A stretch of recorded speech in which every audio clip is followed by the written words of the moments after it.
교과서에 충실한 교과토의 여디디아의 교충교토 시간입니다. 오늘은 3기 제13과 마지막 시간이네요. 9월 25일 안식일, 제목은 최종적인 쉼입니다.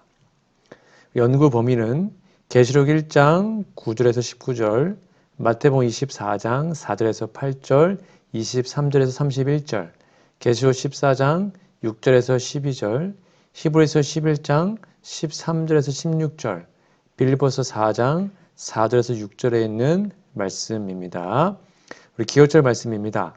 기록된 바 하나님이 자기를 사랑하는 자들을 위하여 예배하신 모든 것은 눈으로 보지 못하고 귀로 듣지 못하고 사람의 마음으로 생각하지도 못하였다 함과 같으니라. 고린도전서 2장 9절 말씀입니다. 우리 기억절 노래 들으시고 이어서 말씀 연구를 진행하도록 하겠습니다. 3기 13과 기록된 바 하나님이 자기를 사랑하는 자들을 위하여 예비하신 모든 것은 눈으로 보지 못하고 귀로 듣지 못하고 사람의 마음으로 생각하지도 못하였다 함과 같으니라. 고린도전서 2장 9절.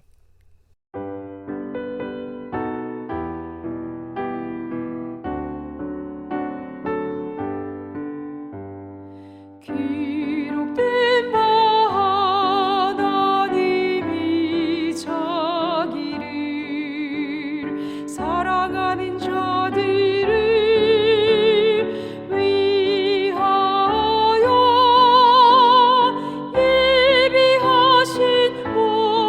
것은 눈으로 보지 못하고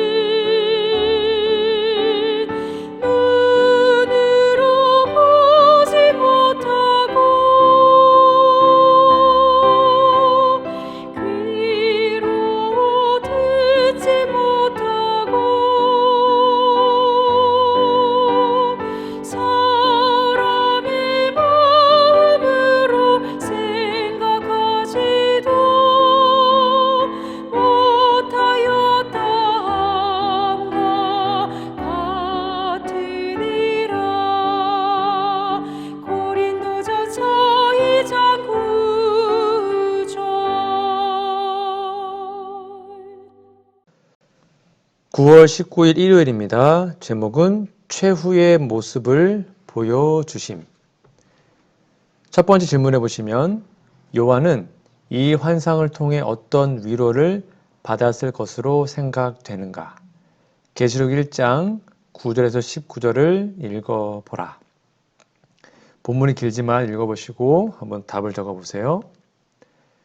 정답은 요한은 예수님이 여전히 현재적으로 교회와 성도를 돌보신다는 확신을 얻고 재림하신다는 약속을 굳게 믿으며 위로를 받았을 것입니다. 옆에 있는 묵상 질문인데요. 새 하늘과 새 땅을 묘사하고 있는 요한계시록 21장, 22장을 묵상해 보십시오. 이 말씀 속에서 현실의 어려움을 극복할 수 있는 어떤 소망을 발견하게 되나요? 두 장을 꼭 읽어보시고 한번 적어보세요. 네. 참된 신자들에게 약속한 하나님의 약속이 확실히 이루어진다는 믿음을 굳게 하며 소망 중에 즐거워할 수 있습니다. 예수님께서는 요한복음 21장에서 요한의 장례를 묻는 베드로에게 내가 올 때까지 그를 머물게 하고자 할지라도 너와 무슨 상관이 있느냐? 너는 나를 따르라 라고 하셨죠. 이 말을 오해해서 요한은 죽지 않겠다라는 말이 퍼졌으나 예수님이 재림하실 때까지 세상에 머물게 하고자 할지라도 그것은 베드로와 상관이 없다는 것입니다. 요한이 예수님 재림하실 때까지 살아있지 못하고 그 시대에 잠들었지만 예수님은 그에게 세상 끝날까지 사건을 계시로 자세하게 보게 하셨죠. 그것이 요한계시록입니다. 요한은 반모섬에서 외롭게 유배 생활을 하면서 출렁거리고 철썩거리는 지중해 파도 소리를 들으면서 안식일, 즉 주의 날에 하나님께 예배할 때 예수님은 그에게 그때 있는 일부터 장차 될 일을 상징적 형상의 계시로 보여주셨습니다. 그래서 요한 자신뿐만 아니고 세상 끝날까지 이 지구에 살아갈 모든 사람들에게 삼위일체, 삼위일명 여호와 하나님께서 세상 끝날까지 하실 사업을 보여주시고 기록하게 하신 것이죠. 그것을 오늘날 우리는 이 세상이 어떻게 진행될 것인지 이 계시록과 구약의 다니엘서를 연구하여 잘 알게 되었습니다. 그래서 우리는 소망 중에 즐거워하며 신앙생활을 할 수 있게 되었습니다. 이러한 모든 것들을 진심으로 감사하는 우리가 되었으면 좋겠습니다. 일요일 예루신의 권면입니다. 반모섬에 갇힌 요한, 에게 가운데 있는 바위로 덮인 불모의 섬인 반모는 로마 정부가 죄수들의 정배지로 택한 곳이었으나 하나님의 종에게는 이 침울한 거처가 하늘의 문이 되었다. 분주한 생활 환경에서 그리고 이전 생활의 활동적인 수고에서 차단된 채 이곳에서 요한은 하나님과 그리스도와 그리고 하늘의 천사들과 교제하였다. 그리고 그들로부터 미래의 모든 시대를 위한 교회를 위한 가르침을 받았다. 사도행적 570페이지에 있는 말씀입니다. 9월 20일 월요일입니다. 제목은 카운트다운. 1번 질문해 보시면 예수님의 다시 오심은 어떠할 것인가? 어떻게 하면 속지 않을 수 있는가? 마태복음 24장 4절에서 8절과 23절에서 31절을 읽어보라. 꼭 읽어보시고 답을 적어보세요. 네, 예수님은 큰 나팔 소리와 함께 오십니다. 온 세상이 다 알 수 있는 모습으로 오십니다. 그러므로 사람들의 잘못된 주장에 미혹되지 않아야 합니다. 그러기 위하여 징조를 성경에 근거하여 잘 살펴 분별해야 합니다. 밑에 있는 질문해 보시면 예언된 이 사건 속에 우리가 감당해야 할 역할이 있다. 우리가 해야 할 일은 무엇인가? 마태복음 24장 9절에서 14절을 주의 깊게 읽어보라. 읽어보시고 한번 답을 적어보세요. 네, 정답은 환난과 핍박이 있겠으나 모든 민족에게 이 복음을 전파해야 합니다. 옆에 있는 묵상 질문입니다. 끝까지 견디는 자는 구원을 얻으리라 라는 말은 어떤 뜻일까요? 어떻게 하면 그렇게 할 수 있을까요? 떨어져 나가지 않기 위해 날마다 어떤 선택을 해야 할까요? 여러분 생각은 무엇입니까? 네, 예수님 안에 굳게 서 있어야 합니다. 날마다 예수님을 선택해야 합니다. 예언은 성경 말씀이 사실인 진리의 말씀인지 분별할 수 있는 말씀입니다. 예수께서 미리 말씀하신 것은 그것이 이룰 때에 우리가 믿게 하려는 것이라고 하셨죠. 종말 때에 있을 사건에 대한 예언은 역사적 사건으로 분명히 성취된 것이 많습니다. 그런 성취는 성경 말씀의 진실로 하나님의 말씀인 것을 증명하는 사건이죠. 그 중에 거짓 그리스도, 거짓 선지자, 이러한 말씀이 현재 세계적으로 이루어지고 있는 것을 보고 있습니다. 거짓 공자는 없어요. 거짓 석가모니도 없고 거짓 마음미트도 없습니다. 유독 거짓 예수, 거짓 그리스도, 교회의 거짓 선지자가 많이 일어나고 현재도 일어나고 있습니다. 한국에도 여러 명이 있습니다. 재림 예수가.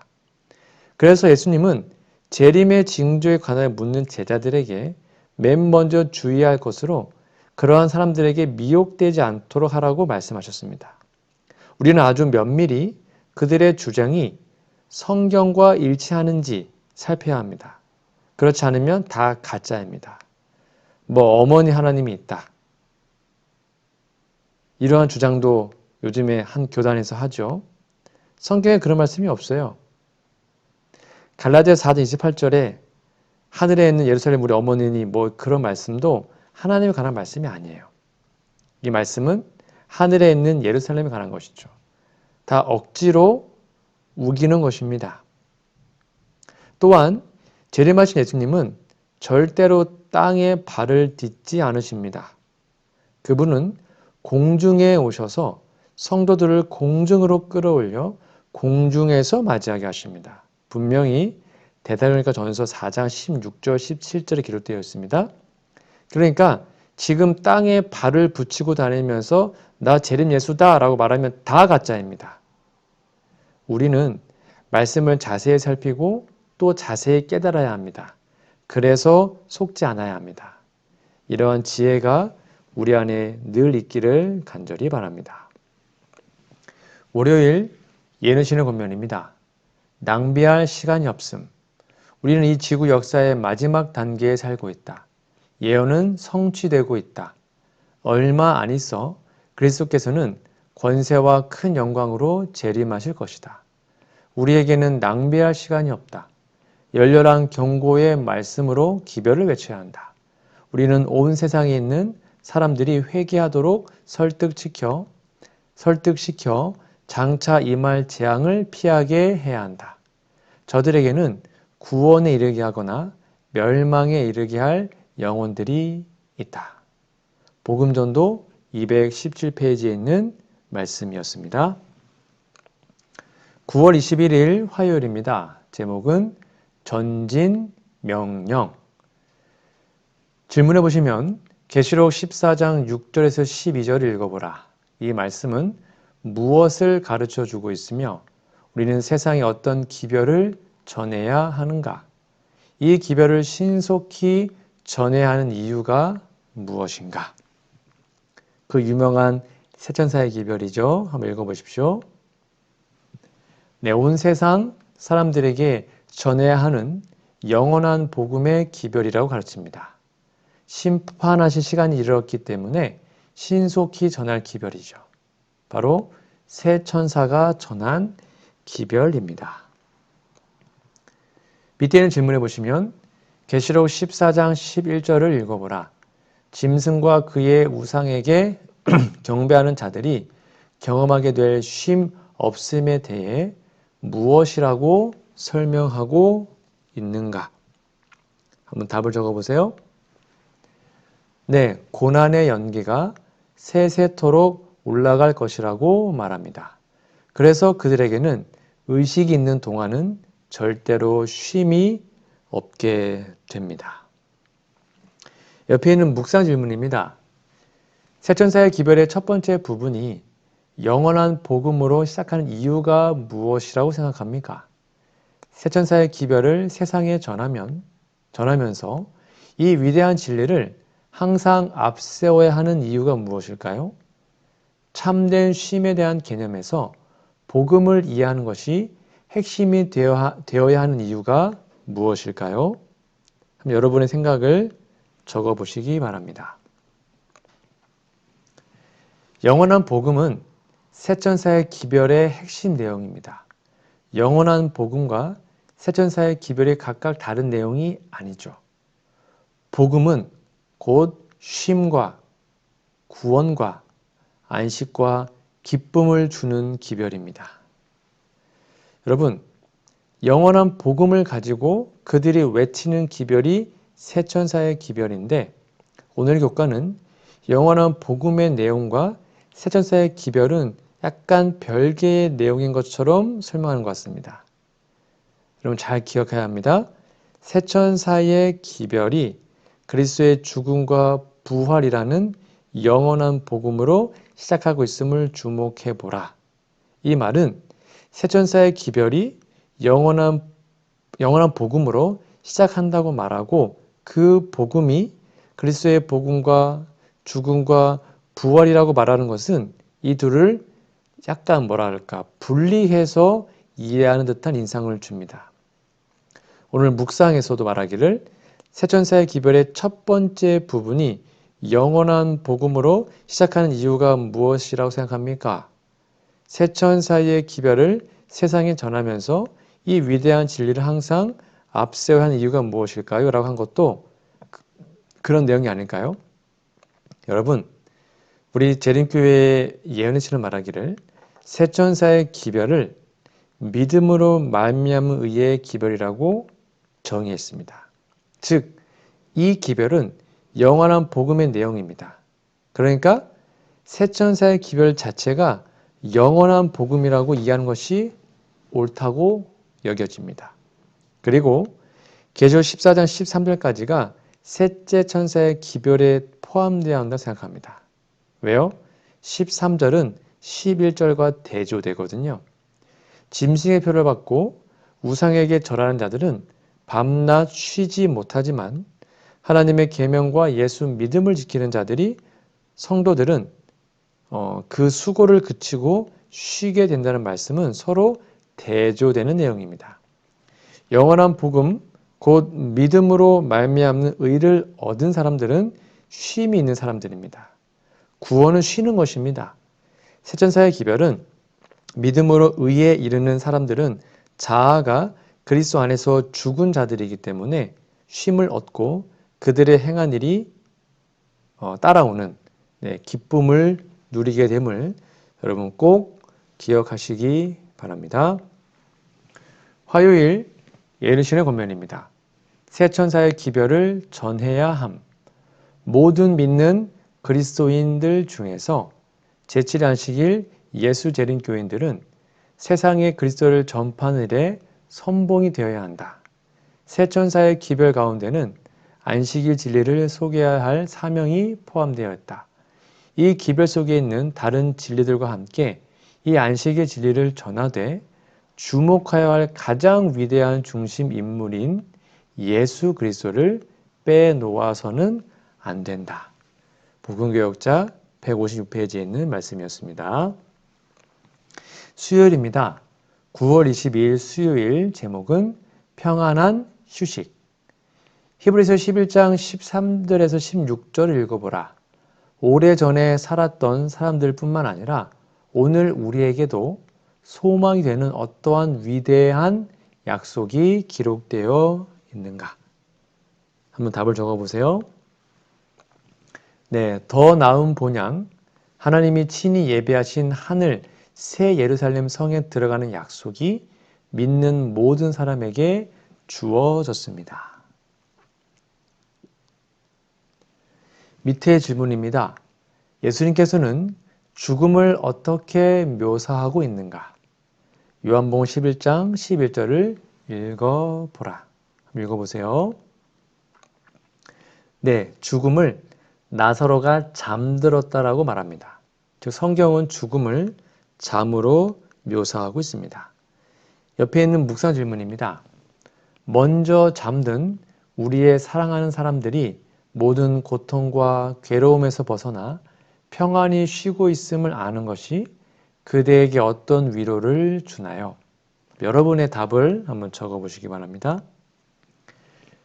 네, 죽은 사람을 생시 상태로 만나서 친교할 수 없지만 그들이 주님 안에서 편히 쉰다는 것은 소망 없는 사람들처럼 슬퍼할 일이 아니라는 것을 알고 위로를 받습니다. 이 사실을 여러분 꼭 기억하시기 바랍니다.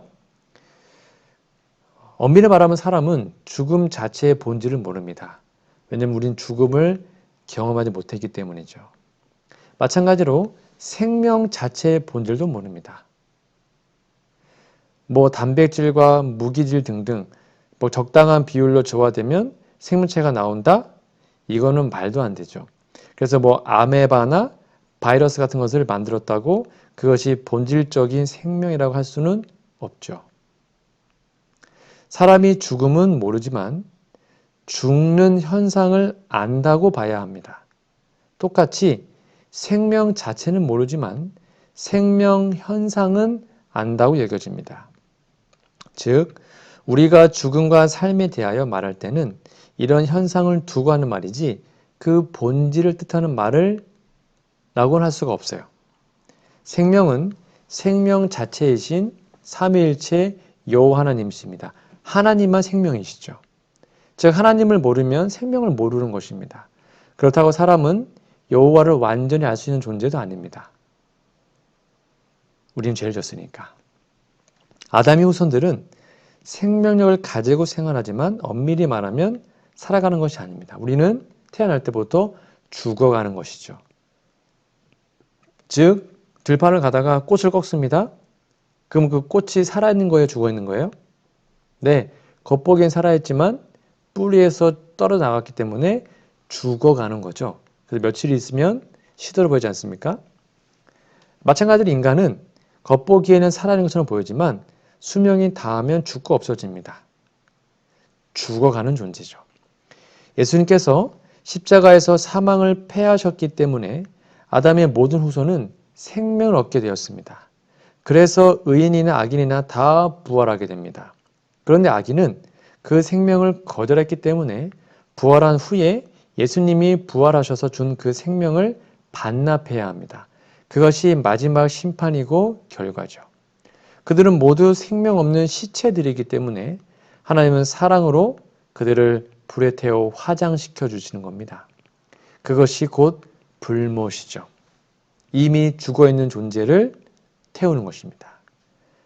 그러므로 그때까지는 모든 호흡이 끊어진 사람들이 무덤에서 정말로 편안한 쉼을 취하고 있는 것입니다. 죽음은 선물입니다. 이 사실을 기억하시기 바랍니다. 수요일 예언신의 권면입니다. 영광스러운 부활의 아침. 잠자는 성도들의 승리는 부활의 아침에 영광스러운 것이 될 것이다. 그리스도께서 영광과 존귀 가운데 승리의 계가를 부르실 때 사단의 개선은 그 종막을 고하게 될 것이다. 생명의 시여자께서는 무덤에서 나오는 모든 사람들에게 불멸의 생명으로 영화롭게 해주실 것이다.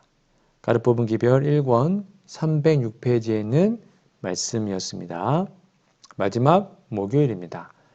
9월 23일 목요일 제목은 주 안에서 항상 기뻐하라. 빌립보 4장 4절에서 6절을 읽어보라. 바울은 혼란과 고통 가운데서도 참된 쉼과 평안을 얻는 방법에 대해 무엇이라고 말하고 있는가? 읽어보시고 답을 적어보세요. 간단합니다. 오늘 제목처럼 주님 안에 있는 것입니다. 그냥 기뻐하는 게 아니고요. 주 안에서 기뻐하는 것입니다. 세상이 아니라 주님 안에서 말이죠. 옆에 있는 묵상 질문입니다. 빌립보 4장 4절에서 6절을 다시 한번 읽어보십시오.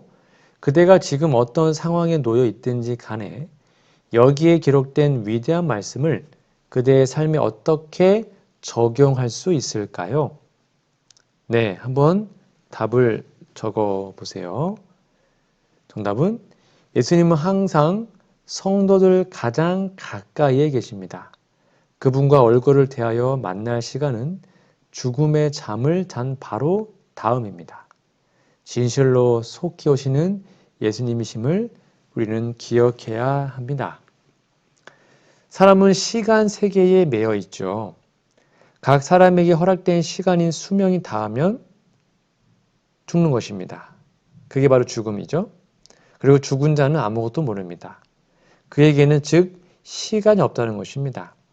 그러므로 예수님께서 재림하셔서 잠자는 성도를 깨우면 그는 잠자는 시간은 전혀 모르기 때문에 그가 의식을 찾았을 때는 그냥 눈 깜빡하다 뜬 것처럼 그냥 잠깐 깊은 잠을 한숨 잘 자고 깨는 아침과 같은 느낌을 받습니다. 1000년 지나도 그게 그냥 잠깐인 것입니다. 시간 개념이 없으니까.